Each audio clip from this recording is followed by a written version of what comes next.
अपघात स्थळावरून विमानातील ब्लॅक बॉक्स सापडला। अपघाताचं नेमकं कारण ब्लॅक बॉक्समधून उलगडणार। ब्लॅक बॉक्स उड्डाणाशी संबंधित माहिती ध्वनी रेकॉर्ड करतो। एअर इंडियाच्या भीषण विमान अपघातात गुजरातचे माजी मुख्यमंत्री विजय रुपाणींचं निधन। रुपाणी पत्नीला आणण्यासाठी लंडनला जात होते।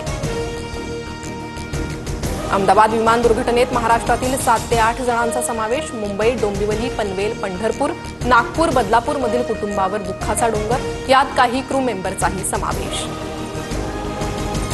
टाटा ग्रुपकडून मृतांच्या नातेवाईकांना 1 कोटीची मदत जाहीर। पीडित सर्व कुटुंबासोबत टाटा ग्रुप उभं। दुर्घटनाग्रस्त बीजे मेडिकल कॉलेजची इमारत बांधण्यासाठी मदत करणार टाटा ग्रुपची माहिती।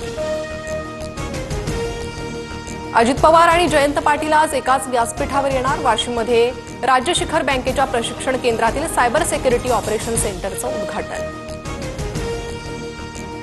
इम्तियाज जलील यांच्याविरुद्ध अॅट्रॉसिटीचा गुन्हा दाखल। संजय शिरसाट यांच्यावर जमीन हडपल्याचा आरोप करताना जातीवाचक उल्लेख केल्याचा आरोप।